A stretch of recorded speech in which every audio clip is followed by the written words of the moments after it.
Inside Nascar, a weekly 30-minute look into the world's most popular form of auto racing. Inside Nascar takes you behind the scenes with up-to-the-minute feature stories and interviews. Now here's two-time Grand National Champion and Stock Car Hall of Famer, Ned Jarrett. Hello, everyone. Welcome to Inside Nascar. We're in the Mach 1 racing shop where the cars of Harry Gant are housed that he runs on the NASCAR Winston Cup circuit. The North Carolina Motor Speedway at Rockingham, North Carolina is getting a facelift. They have a unique way of paving the high banks there. We'll have that story. We'll have highlights of the Miller 400 from Michigan. Bill Elliott does it again. The Firecracker 400 at Daytona always seems to make the stars shine, and we'll talk to some of those stars and have the latest NASCAR news right after this.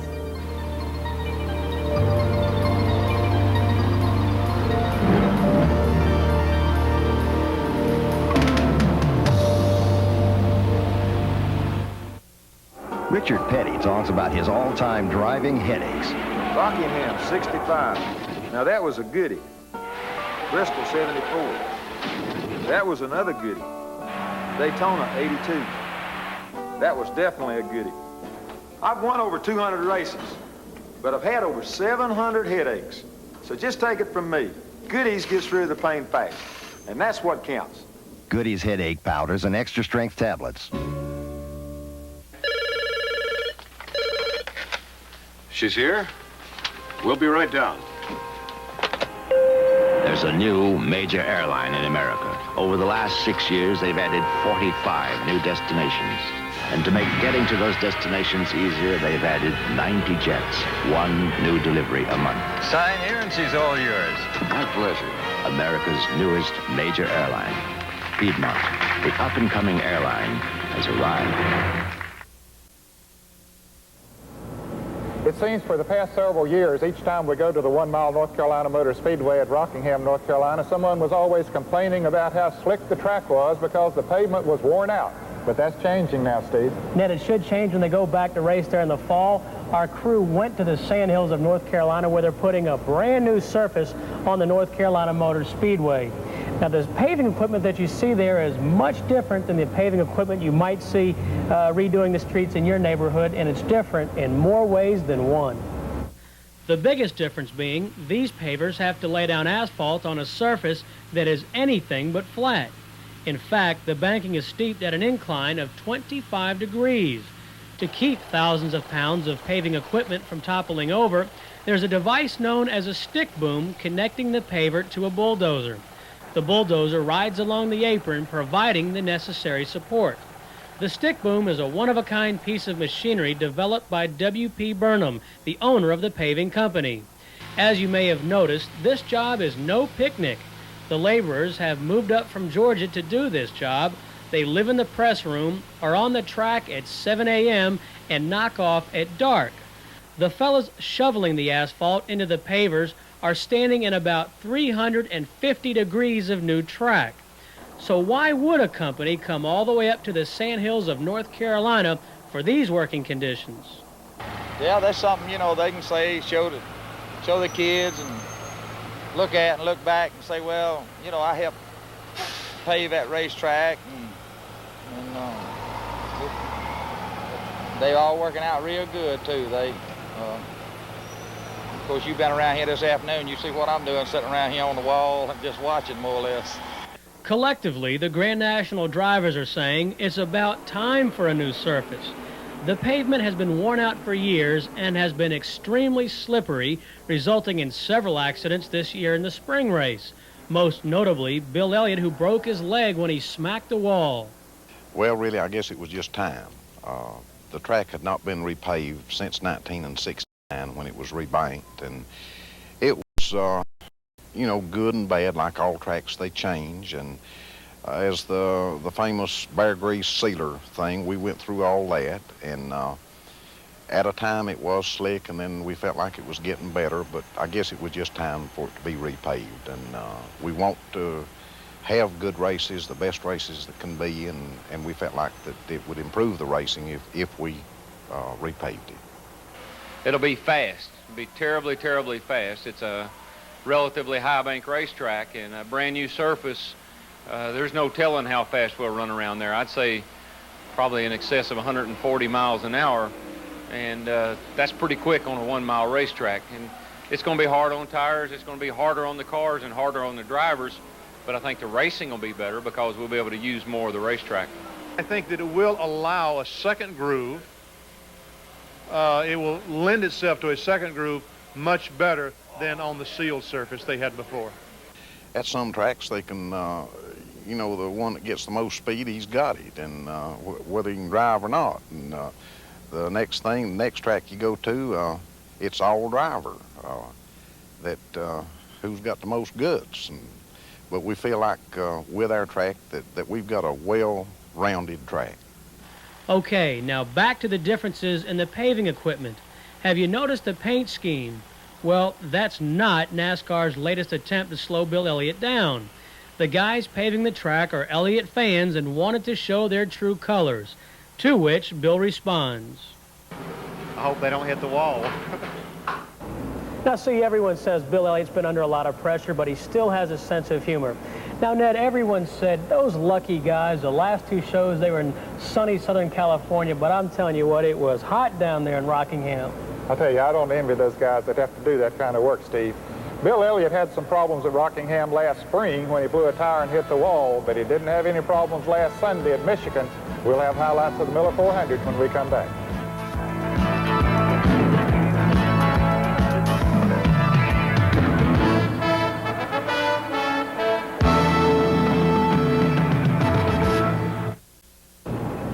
In the early going of the Miller 400 last Sunday at Michigan, it looked like Bill Elliott's dominance on the super speedways might come to an end. Ned, there was one car running awfully strong, and it was Harry Gant's car, but unfortunately he had a little bit of a mix-up, and his day ended a bit early.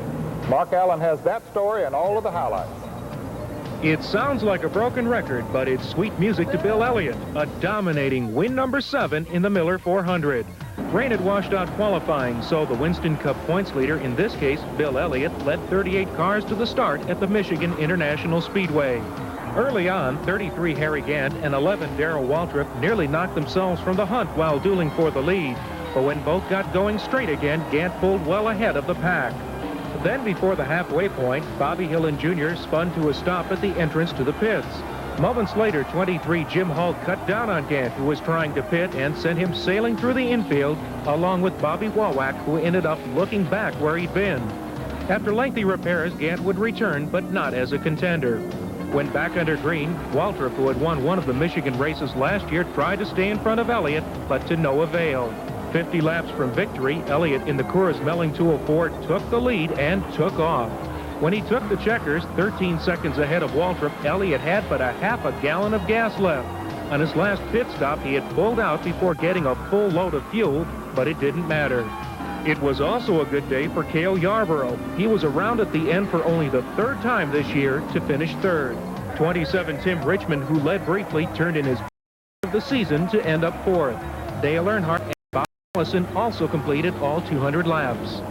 So with half the season history, half the winner's trophies belong to Bill Elliott, who especially wanted to win this race at car owner Harry Melling's home track. So heading into the second half of the season, Elliott has extended his lead to 86 points over Darrell Waltrip, who has climbed to 2nd. Jeff Bodine remains 3rd. Terry Labonte was 2nd last week. He's 4th this week following ignition problems at Michigan. And Ricky Rudd moves up a spot to 5th. Then it's Bobby Allison, Harry Gant, Neil Bonnet, Kyle Petty, and Lake Speed making up the second 5. It's amazing the points have stayed as close as they have, with Bill Elliott winning half of the races on the first half of the season. It's time now to dip into the NASCAR mailbox to see what questions you, the fans, want answered. Our first question comes from Stan Haynes of Bessemer City, North Carolina, who writes, "What is the progress on Davey Allison and David Pearson? When do their fathers believe they will be ready for the Grand National Circuit?" We put that question to Bobby Allison and David Pearson. Dan, in regards to Davey Allison, we think that his progress has come along real good. He's running the ARCA series so far this year. He's got a couple wins on the super speedways. And just the other night up at Lansing, Michigan, on a quarter-mile paved track, had a very good run where a flat tire took him out of a chance to win. But he's looking better all the time, and we think that it will not be very long before we see him in a Grand National car. Maybe this year we'll see him in a Grand National race One of a kind entry out of my shop with his mom as the sponsor or something, but we may see him this year. Well, Stan, tell you the truth, right now we don't know exactly when Larry will go Grand National, but he's been doing very well. In fact, he won last Saturday night in Hickory Speedway, and that's a lot better than I've been doing here lately. But he's been doing real good, and we're proud of him. It's amazing how many young fellows in racing follow in their dad's footsteps. Our second question comes from Ben Slayton of Beaver Dam, Virginia, who writes, what does it feel like driving a car at 200 miles an hour? We put that question to rookie driver Eddie Beerswald. There's no real way to explain it. It's just that it can cause you problems. The only time you really notice how fast you actually are going is when you run, you get in the turn, you go a little loose or a little push, then you actually realize how much you're going. And if something's to happen in front of you, you realize how fast you come up on it. But as far as the speed, when you're by yourself or in a draft or something, it's not that much of a problem that you really realize. But for someone like with my experience, I have a little bit of difficulty because of getting too used to it too easily, and that's the only thing that you can really feel when you're going 200 miles an hour. It gets too easy and it causes problems for you. I never had that privilege of running 200 miles an hour. We're not going quite that fast when I quit back in 1966. Remember, if you write in, everyone receives a gift. But if your question is used on the air, you receive a 1-year free subscription to Grand National Scene. Write to Inside NASCAR, Box 240417, Charlotte, North Carolina, 28224. That's Box 240417, Charlotte, North Carolina, 28224. Well, we're halfway through the 1985 season. We need to look back and see what has happened in the various statistical categories, and Steve Burns has that story. As Mark Allen mentioned earlier in the show, Bill Elliott is leading the Winston Cup Points Championship. Darrell Waltrip is 86 points behind, Jeff Bodine third, Terry Labonte fourth, and Ricky Rudd is fifth. The Winston Cup champion takes home $250,000. The Gatorade Circle of Champions is led by, guess who? Bill Elliott, and he's already won over $17,000 in bonus money this season. At the end of the year, Gatorade will award $20,000 to the Grand National champion. In the race for the champion Spark Plug Rookie of the Year, Ken Schrader leads Eddie Beerswald by just 30 points. The Engine Builder of the Year is led by Ernie Elliott, Bill's big brother. Jeff Wilson, who builds for Darrell Waltrip, is second, and Robert Yates, Bobby Allison's engine builder, is third. Barclays American awards $10,000 to the driver who leads at the midway point of 10 selected races. So far this year, Cale Yarborough, Dale Earnhardt, and Jeff Bodine are all $10,000 richer. The Busch Pole Award to the driver who wins the most poles is led by, again, you guessed it, Bill Elliott. He's taken 5 so far this year, but Darrell Waltrip is right behind him with 4. Terry Labonte has 2. The driver with the most poles at the end of the year pockets another $25,000. Well, Ned, we haven't seen that many pole winners or race winners, but like you said, it's only because Elliott's been that red hot. I'll tell you, he was devastating in the first half of the season, and one wonders, can he maintain that kind of a pace through the season? There's a lot of hungry race drivers out there for poles and wins, and I think we're going to see him put forth even more effort in the last half of the season. We'll talk to some of the legends of the sport about the Firecracker 400 when we come back.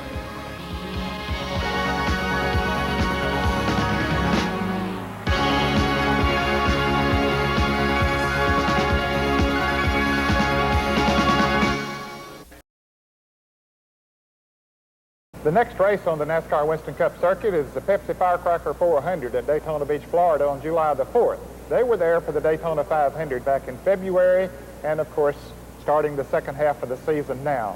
But this race, Steve, is always so different from the 500, primarily because it's the difference in the temperature. Not only is it hot, Ned, but I did some checking in the NASCAR record books, and it seems as though the Firecracker 400 always brings out the best of the best.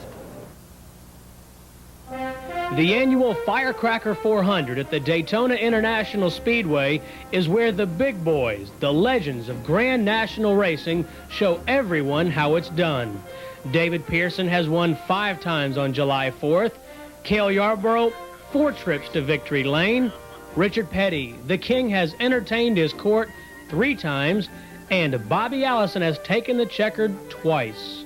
What you have to consider is all the things that it takes to win a race at Daytona, the fast car, the good crew, the complete effort is what I guess you'd have to call it. And myself and Cale and David and Richard have all had those kind of efforts for a lot of years. So we've been able to find that victory lane more often than some guys that have come there for a,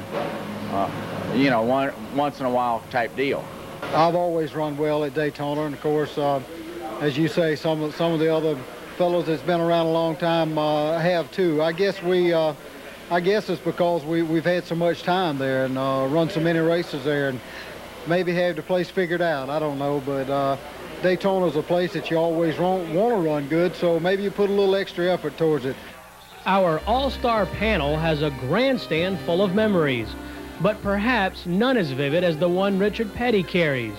Victory number 200, Independence Day of 1984. Yeah, that was a real big day for us as far as our career is concerned. It was the 200th win, the President of the United States, 4th of July, and it was at Daytona also. So, it was just a super big day. We worked pretty hard to try to get to 200, and, from that standpoint, it was just a crowning day for us all the way around. I've had some good Firecracker 400 races. I think one of the toughest I ever had was last year when I got beat out right at the line there by Richard Petty, and I sure would love to have won that race.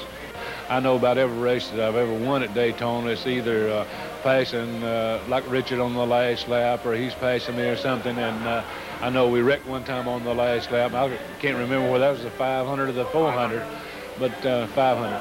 So, I know I have beat him 3 or 4 times there on the last lap, slingshot him by, drafting on the last lap. So it's always an exciting race there at Daytona, and I guess that's one reason that everybody likes to win there, because you always have to pull something out of the hat, try to outsmart some guy or do something like that to beat them, and that's one reason it's always exciting. Petty, Pearson, Yarborough, and Allison, names that will forever be enshrined in the Stock Car Racing Hall of Fame. Now, here's another Hall of Famer, Ned Jarrett, with the latest NASCAR news.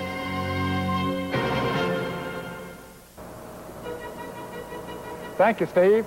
There's a story in the July issue of Hot Rod magazine that might give away part of the secrets of Bill Elliott, who has won 7 of 14 races in the first part of 1985. The article deals with cylinder heads. Larry Widman of Texas has developed a computerized way to swirl the air in the combustion chamber of the engine so it burns near 100% of the fuel and reduces the temperature from around 1,400 degrees to just over 800 degrees. They can run 20-to-1 air-fuel mixture. Most high-performance engines run around 12-to-1 mixture, so that gives them much better gas mileage. The lower temperature lets them run up to 16.5-to-1 compression ratio, which compares to 12.5-to-13 on most engines being used on the Winston Cup circuit. Higher compression gives you more horsepower. Now that the cat is out of the bag, several teams are expected to have the Widman heads at Daytona next month. They are legal. They take NASCAR-approved heads and rework the inside, which is permissible. If indeed this is part of the Elliott secret, I personally don't believe it will take away all of their advantage. Trevor Boyes has rejoined James Hilton as the driver of the Cleaner Hands car, number 49, supposedly for the rest of the year. Greg Sachs, who drove the Hilton car in 3 races, reportedly has worked out a deal with the Dyegard racing team to run some races, possibly starting at Daytona in the Firecracker 400. Dyegard fields the cars Bobby Allison drives. Wayne Bumgarner, who left the Dyegard team last July to take the crew chief job on the Jack Beebe car, which Ron Bouchard drives, is now back with Dyegard. Jake Elder, of course, is the crew chief on the Bouchard car now. Ken Reagan, who was injured in a wreck in a NARCA race at Talladega in May, is recuperating well at his home in Unadilla, Georgia. He is actually spending time at his car dealership. He is doing so well, he is already thinking about the possibility of driving again at Talladega at the end of July. Larry Pearson won his second Busch Late Model Sportsman race in a row at Rougemont, North Carolina last Saturday night. He had won at Hickory, North Carolina the week before. Jack Ingram finished second. Larry Pollard came home third. The Busch cars run at Raceway Park in Indianapolis, Indiana this weekend. Well, that's all the time we have for this week. Next week, we're going to show you the piece we did on the old beach course at Daytona. We've had so many people who didn't get to see it when we ran it back earlier in the year, and they wanted us to put it on again, so we'll have that next week. Ned will also have an explanation of the new carburetor ruling, and since we're in the shops of Travis Carter and Harry Gant, we thought this would be a good place to get an explanation. And of course, we'll have the latest NASCAR news and more right here on Inside NASCAR next week. You be sure to join us.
The following companies have paid a promotional fee to Inside NASCAR. Tough guy personified. Jack Lambert, how do you get a smooth shave that's not tough on your wallet? Get personified. Get Persona.